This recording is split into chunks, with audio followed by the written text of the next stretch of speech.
말씀은 신약 27페이지 마태복음 16장 13절에서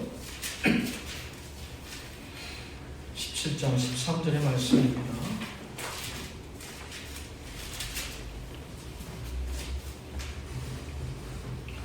마태복음 16장 13절에서 17장 13절의 말씀 한 절씩 교독하겠습니다. 예수께서 빌립보 가이사랴 지방에 이르러 제자들에게 물어 이르시되 사람들이 인자를 누구라 하느냐?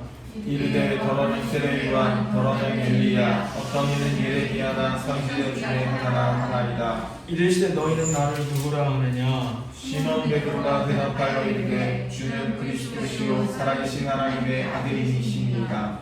예수께서 대답하여 이르시되 바요나 시몬아 네가 복이 있도다. 이를 내게 알게 하는 혈육이 아니요 하늘에 계신데 아버지시니라. 또 내가 너희에게 이르노니 너는 베드로라. 내가 이 산성에 내 교회를 세우리니 음부의 권세가 이기지 못하리라. 내가 천국 열쇠를 내게 주리니 내가 땅에서 무엇이든지 매면 하늘에서도 매일 것이요 내가 땅에서 무엇이든지 풀면 하늘에서도 풀리리라 하시고 이에 제자들에게 경고하사 자기가 그리스도인 것을 아무에게도 믿지 말라 하시니라. 이때로부터 예수 그리스도께서 자기가 예루살렘에 올라가 장로들과 대제사장들과 서기관들에게 많은 고난을 받고 죽임을 당하고 제3일에 살아나야 할 것을 제자들에게 비로소 나타내시니 베드로가 예수를 붙들고 훈련하여 이르되 주여 그리 마옵소서, 이 일이 결코 죽게 미치지 아니하리이다. 예수께서 돌이키시며 베드로에게 이르시되 사탄아 내 뒤로 물러가라.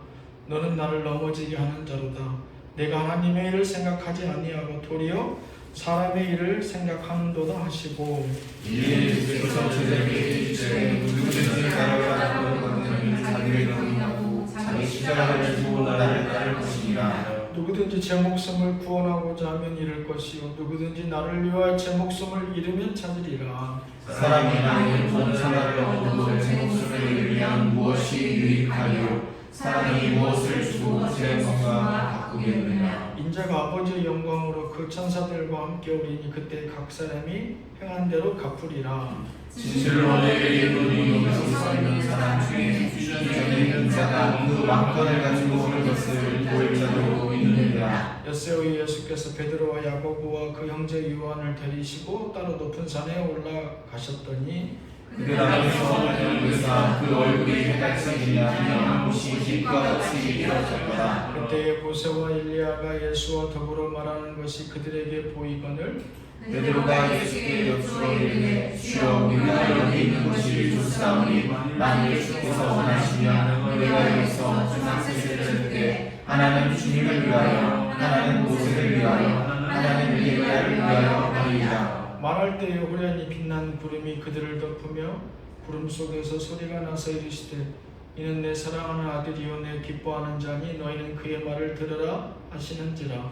제자들이 크고 엎드려 심히 두려워하니 예수께서 나와 그들에게 손을 대시며 이르시되 일어나라 두려워하지 말라 하시니 제자들이 눈을 들고 보매 오직 예수 외에는 아무도 보이지 아니하더라. 그들이 산에서 내려올 때에 예수께서 명하여 이르시되 인자가 죽은 자 가운데서 살아나기 전에는 본 것을 아무에게도 이르지 말라 하시니 제자들이 물어보되 그러면 어찌하여 서기관들이 엘리야가 먼저 와야 하느냐 하나이까. 예수께서 대답하여 이르시되 엘리야가 과연 먼저 와서 모든 일을 회복하리라. 내가 너희에게 말하노니 엘리야가 여기 임하실 때 사람들이 알지 못하고 임의로 미워하였노라. 인자도 이와 같이 그들에게 고난을 받으리라 하시니 그제서야 제자들이 예수께서 말씀하신 것이 세례요한인 줄을 깨달으리라. 아멘. 기도하겠습니다. 하나님 주신 말씀 마태복음 16장 13절로 17장 13절의 말씀으로 예수 그리스도의 소망이란 제목을 붙들고 하나님의 은혜를 간청합니다. 주신 말씀의 귀한 감동이 오늘 우리 삶에 우리의 믿음 가운데 주님 주신 생명과 진리로 우리 심령 가운데 새겨나가게 하옵소서. 아멘. 부족한 종은 주만 의뢰하옵고 예수님 이름으로 기도하였습니다. 아멘.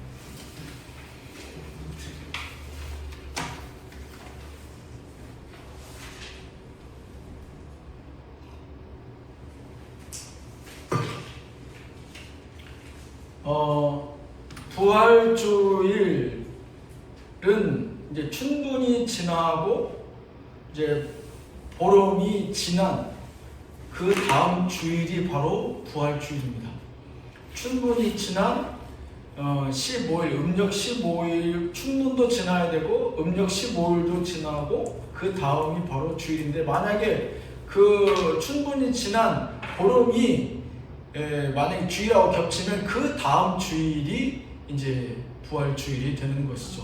그 부활주일을 빼고 마지막 나머지 40일 역순으로 계산해서 사순절이 시작되는데, 내일 모레 글피 수요일이 그 사순절의 시작이고 그것을 애쉬즈데이라고 해가지고 재수일이라고 합니다. 우리나라에서는 이런 표현을 잘 안 쓰는데 재수일이라고, 그냥 사순절 첫째 주간, 다음 주가 사순절 첫째 주거든요. 그 다음 주 사순절 둘째 주간 이렇게 표현하지 재수일이라는 말은 잘 안 써요. 근데 이 재수일이라는 표현은 우리 개신교 중에서도 특정 교단에서만 써요. 감리교나 루터교에서는 이 재수일을 지키고 그들이 의례를 행합니다. 어떻게 됐냐면 우리나라에서는 잘 볼 수가 없어요. 근데 외국에 나가면 힌두교도 같은데 힌두교도 아닌 사람들이 있어요. 뭐냐면 힌두교들 여기다 빨간색 점을 찍잖아요. 그런 것들처럼 재수일 되면 이 루터교나 감리교들도 그 나무를 태워서 그 나무의 재로 여기에다가 십자가로 이렇게 표시를 하고 다닙니다. 그리고 비 오는 날은 막 이게 흘러내리기도 하고 그러는데, 그래서 이 제의 수요일이라고 하면 이제 사순절이 시작되는구나 라는 것들을 우리가 미루어 짐작해 볼 수 있습니다. 그래서 이 사순절에 앞서서 예수님께서는 이 부활주일에 앞서서 오늘 마태복음 16장 13절에서 17장 13절의 말씀으로 정말 예수님이 부활 십자가에 달려 돌아가시기 전에 제자들과 만나서 나누셨던 그 대화와 그 대화 가운데 베드로의 고백이 들어있죠. 그 내용을 통하여서 볼 때에 정말 예수님은 무엇을 원하셨는가? 예수님의 바라시는 소망들, 부활을 통해서 제자들이 붙들고 또 예수님의 부활 승천 이후에 남아있는 하나님 예수 그리스도의 제자들이 붙들어야 될 소망들이 무엇인지에 대해서 오늘 말씀을 통해서 우리가 살펴볼까 합니다. 우리가 방금 읽으셨던 마태복음 16장 13절에서 17장 13절은 세 가지 사건들이 분리되어 구분되어 있죠. 첫 번째는 베드로의 신앙 고백, 우리가 소위 얘기하는 교회를 세우게 된 그 시발점이며 동기를 볼 수 있는 대목이고, 그 다음은 이제 예수님께서 이 땅에 구체적으로 내가 3일 만에 부활하실 것이라고 처음 말씀하신 내용이고, 마지막 세 번째는 변화산에서 예수님께서 모세와 엘리야와 더불어 대담하시는 내용이 바로 오늘 세 가지 사건인데, 놀랍게도 이 사건들은 부활의 예수 그리스도와 직접적으로 관련되어 있는 내용들이죠. 그래서 왜 예수님께서는 본인의 부활에 대해서 말씀하시기 전과 후에 이러한 것들을 보여주셔서 제자들에게 무엇을 말씀하고 싶었는지 그 내용에 대해서 생각해 보고자 합니다. 저는 그래서 말씀을 볼 때 한 구절만 보고 이렇게 설교를 하시는 분들도 있는데, 이제 그래서 이제 그런 내용들은 이제 너무 포괄적이다 생각해서는 가급적이면 원문에 충실하고자 전과 후를 여러분들 다 보게 하죠. 그래서 그 말씀의 의미를 최대한 원문과 가깝게 우리가 이해하고 또 거기에 적용해가는 것이 바람직하다고 여기는 목회자 중에 한 사람입니다. 예수님께서 우리가 잘 아는 마태복음 16장 13절로부터 20절의 말씀에 보면 사도 베드로의 그 신앙 고백이 나와요. 예수님께서 사람들이 다 나를 누구라 하느냐 이런 질문을 시작했다가 예수님이 갑자기 이런 질문을 하세요. 그러면 너희는 나를 누구라 하냐 이런 질문을 하시거든요. 무슨 얘기냐? 예수님께서 십자가 사건 이전에 제자들에게 그들의 신앙 점검을 원하셨던, 그들의 신앙을 확인해보고 싶었던 포인트예요. 그러니까 예수님께서 본인의 부활에 대해서 내가 얘기할 수 있도록 이들이 지금 신앙적으로 준비가 되어 있는지, 내가 십자가 사건과 부활의 얘기를 해도 이들이 받아들일 준비가 되어 있는지 한번 예수님은 점검해 보고 싶었어요. 그래서 야, 세상 사람들이 다 뭐라고 하느냐 라고 말씀하시면서 그러면 너희는 나를 누구라 하느냐 하면서 본인이 직접 본인의 입으로 말씀하시지 않고 베드로의 입을 통해서 간접적으로 진술하게 이르냅니다. 베드로의 입으로. 그래서 베드로가 뭐라고 얘기합니까? 주는 그리스도시요. 이 그리스도라는 표현이 처음 나와요. 주는 그리스도시요 살아계신 하나님의 아들이십니다. 이런 표현을 베드로가 하거든요. 근데 예수님께서 옳다구나 무릎을 탁 치시면서 이것을 알게 한 이는 네가 아니라 하늘에 계신 하나님 아버지시다. 이런 표현을 쓰세요.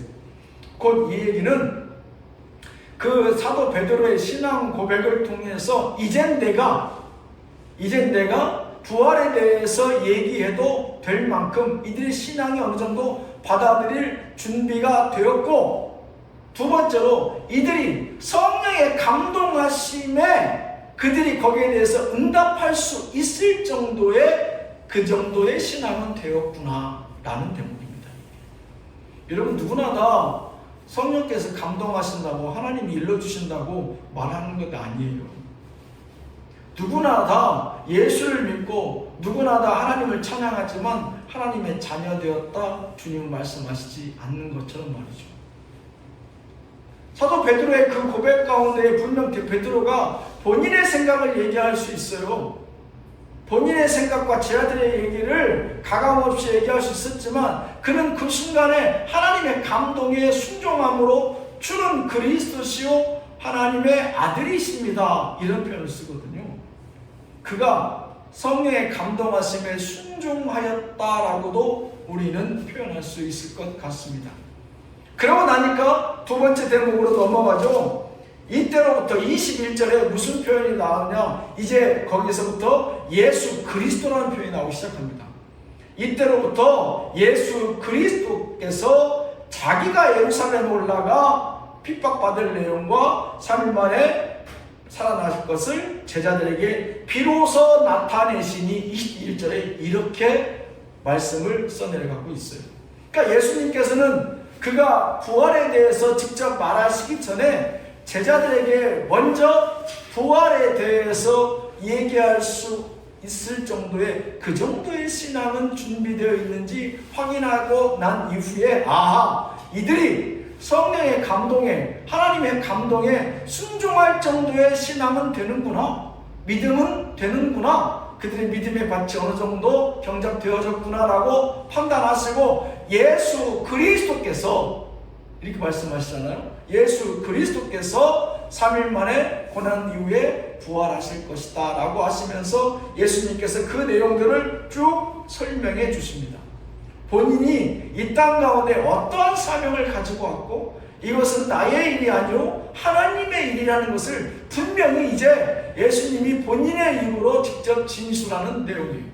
그리고 마지막 17장으로 넘어가면 세 번째 장면은 변화산의 모습이 나와요. 우리가 소위 얘기하는 예수님과 모세와 엘리야의 대담한 장면이 뜬금없이 나옵니다. 그리스도에 대해서 묻고 예수님에 대해서 묻고 그는 그리스도라고 스스로 인정하시면서 베드로의 고백과 동일한 내용을 진술하시더니 마지막 세 번째에서는 변화산에서 모세와 엘리야와 대담하신 장면을 엿새 후에 그의 베드로와 야고보와 요한을 데려가셔서 보여주세요. 그건 무엇이냐? 예수님이 3일 만에 죽었다가 살아나시는 그 부활의 예수 그리스도는 인간이 아니라 인간의 몸을 입고 오신 신이라고 하는 예수님의 실제적인 존재를 드러내 보여주시는 장면입니다. 이장님. 그러면서도 그 내용을 뭐라고 함구시킵니까? 이 내용은 결단코 너희들이 본 것은 내가 3일 만에 부활한 이후 그 전까지는 누구에게도 얘기하지 말라. 끝까지 예수님의 사명에 대해서 철저히 문단속하는 장면이 이 부분에서 또 등장하게 됩니다. 그래서 사실은 이 대목이 이 세 가지 사건이 일련의 상황들이 전혀 다르지 않고 하나의 과정 가운데 하나의 흐름이 있는데 그 흐름은 뭐냐? 부활의 예수 그리스도를 제자들에게 예수님께서 말씀하시길 부활의 주님을 믿으라, 이 말씀을 하고 있습니다. 오늘 말씀의 제목이 부활절 예수님의 소망, 예수님의 소망이에요. 예수님의 소망. 부활하셨던 예수님께서 단순히 그가 십자가에서 우리의 죄를 위하여서 달려 돌아가신 것, 그게 끝이 아니라 그가 굳이 이 땅에 오셔서 인간의 몸을 입으시고 십자가에 달려 돌아가시고 3일 만에 부활하신 그 의미는 바꿔 얘기하면 너희들은 이것을 통하여서 너희들의 삶은 어떠해야 되는가, 너희는 어떤 삶을 살아가야 되는가, 분명 부활을 통해 보여주시는 예수 그리스도의 우리를 향한 소망이 있다는 것이죠. 그 첫 번째는 오늘 방금 제가 설명드렸던 것처럼 부활의 예수 그리스도를 믿으라. 부활의 주님을 믿으라. 단순히 주는 그리스도시요 살아계신 하나님이십니다 라고 하는 그 입술의 고백으로 하나님의 감동에 순종함으로 끝날 것이 아니라 네가 고백했던 그리스도는 이제 3일 만에 죽을 것이다. 그러나 낙담하고 실망하거나 두려워하지 말라. 나는 곧 저 하늘에 올라가 모세와 엘리야와 더불어서 너희들을 기다리고 있을 것이고 정작 나중에 재림 예수로 심판주로 너희에게 다시 임할 것이다 라고 그들에게 안도의 한숨을 내쉬게 하는 장면을 연출하십니다. 부활의 주님을 믿으라. 이런 일련의 상황들을 보면 단순히 이 모든 과정 가운데 예수님의 사실은 친밀함이 있어요.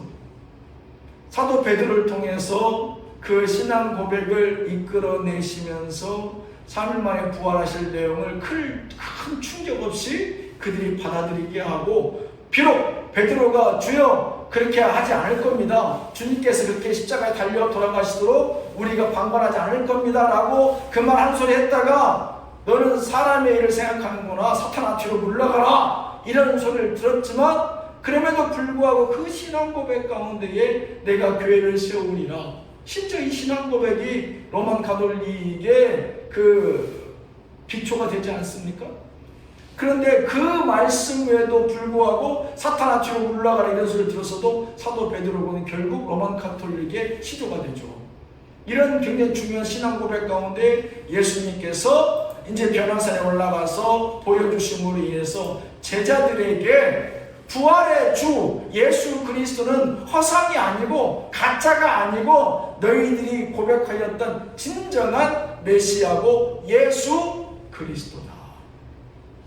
가장 중요한 그 첫 번째의 출발과 시작은 부활의 주님을 믿으라는 것이죠. 부활의 주님을 믿으라. 사도 베드로의 고백만 가지고는 그들의 믿음이 온전할 수 없으니까 예수님의 하나님께서 나를 보내주신 사람이야.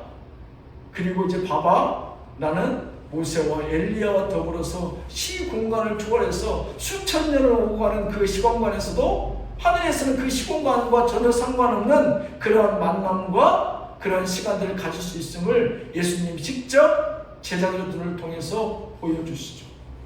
이게 바로 나의 실제적인 내 존재의 모습이다 라고 하는 그 정체성을 드러내신 장면이 바로 오늘 우리가 읽으셨던 마태복음 16장에서 17장 13절까지의 말씀입니다.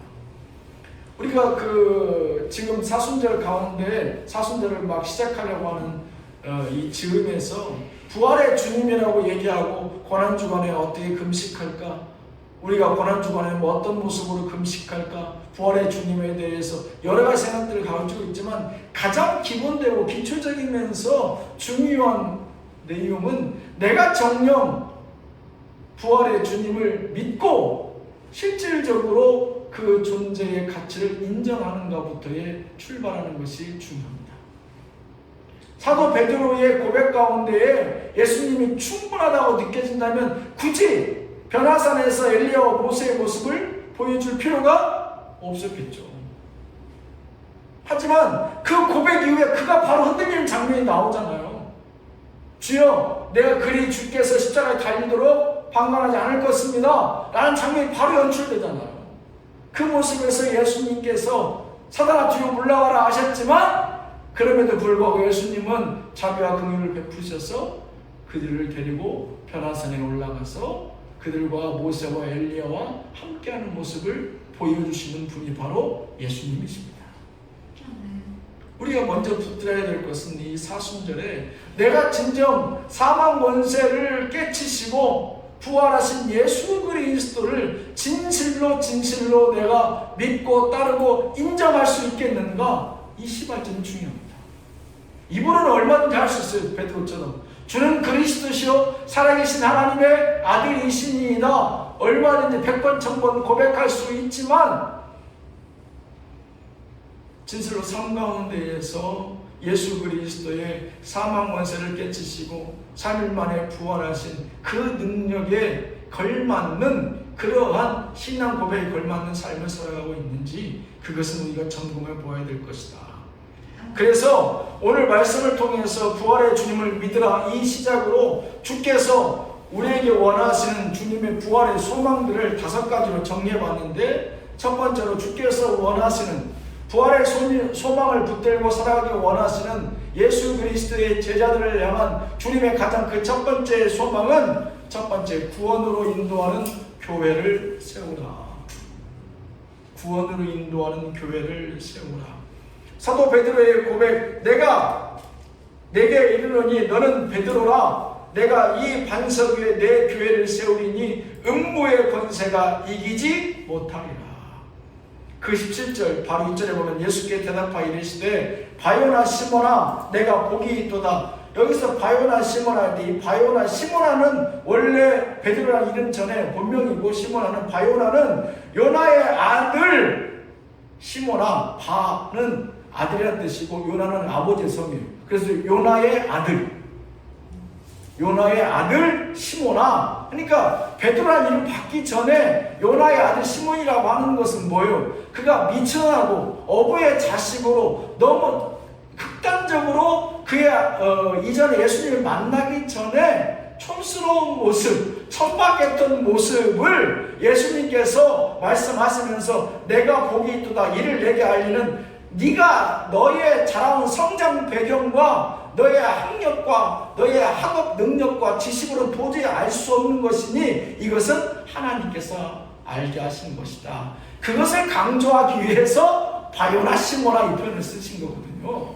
그러면서 너는 천박하고 너는 부족하고 너는 지혜 없지만 하나님께서 알게 하셔서 하나님께서 이제 그 모든 것을 준비시켜서 이제 하나님의 말씀으로 모든 것은 하나님의 감동하심으로 너를 교회의 기초되게 할 것이다. 근데 이게 사도 베드로의 신앙 고백 위에 교회를 세우시겠다는 말씀이잖아. 그러면서 중요한 말씀이 그 다음에 계속 이어지는데 내가 이 반석에 교회를 세우리니 음부의 권세가 이기지 못하리라. 곧 너와 같은 신앙 고백, 주는 그리스도시요 살아계신 하나님의 아들이시니다 라고 하는 그런 신앙 고백이 있는 교회라 한다면 나는 감히 음부의 권세가 그 교회를 넘어서지 못하게 할 것이다. 감히 사망이 그 교회의 권위를 넘어뜨리지 못하도록 내가 지켜줄 것이다. 그게 첫 번째 그 교회의 특권을 주시는 축복을 주시는 장면이고요. 두 번째 특권은 뭐냐? 그 다음에 나오죠. 내가 너에게 주는 그 두 번째 축복의 그 교회의 특권은 네가 땅에서 무엇이든지 매면 하늘에서도 매일 것이요 내가 땅에서 무엇이든지 풀면 하늘에서도 풀리리라 하시고 곧 너희가 영원 구원을 위한 그 어떤 사역에도 반드시 영적인 열매를 맺게 할 것이다. 이런 얘기 하시거든요. 그러니까 이것은 사실 우리가 판단하거나 볼 수 있는 대목이 아니에요. 왜? 우리가 이 땅에서 열심히 매고 네가 이 땅에서 열심히 풀면 네가 그 땅에서 맨 만큼 그 땅에서 충분히 받고 누릴 수 있을 것이다 얘기가 아니에요. 보면 성경 말씀에 무엇이든지 땅에서 매면 하늘에서 매일 것이고 땅에서 무엇이 풀면 하늘에서 풀리게 돼요. 곧 이 땅에서 메고 풀리는 것은 어디에 있어요? 다 하늘의 상급에 쌓여 있다는 거예요. 그러니까 비록 이 땅에서 메고 풀리는 거에 대해서 보이지 않는다고 해서 실족하거나 힘들어하거나 낙담하지 말래요. 하나님께서 그 교회를 위하여서 영혼 구원을 위하여서 열심으로 메고 풀고 노력하고 수고한 모든 열매는 이미 하늘 천국의 상급으로 내가 장담하고 내가 너에게 확신하노니 내가 그 상급으로 쌓아놓을 것이다. 이렇게 말씀하십니다. 부활의 주님이 우리에게 원하는 소망, 그 첫 번째는 구원으로 인도하는 교회를 세우랍니다. 구원으로 인도하는 교회. 단순히 명분과 명목과 이름만의 허울뿐인 교회가 아니라 구원으로 인도하는 교회를 세우라. 한 영혼이라도 하나님 앞에 인도할 수 있는 내가 천국 열쇠를 내게 주니, 천국 열쇠는 뭡니까? 천국에 들어갈 수 있는 문을, 키를 주면 그 문을 열어서 들어갈 수 있는 키잖아요. 곧 네가 천국으로 인도할 수 있는 길을 네가 유도할 수 있는 그 키를 줄 테니까 사람들 데리고 구원으로 인도해라.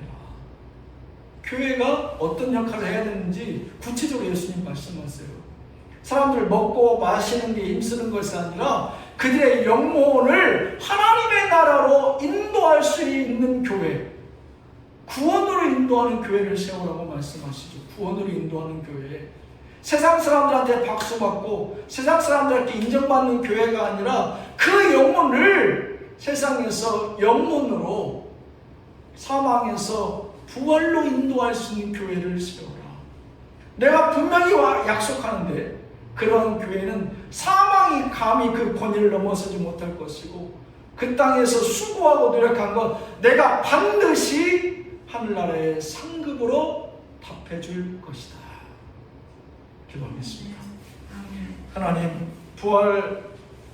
부활의 예수 그리스도, 그 예수 그리스도께서 부활 가운데에 아버지 우리에게 남겨주신 소망을 묵상하고 있습니다.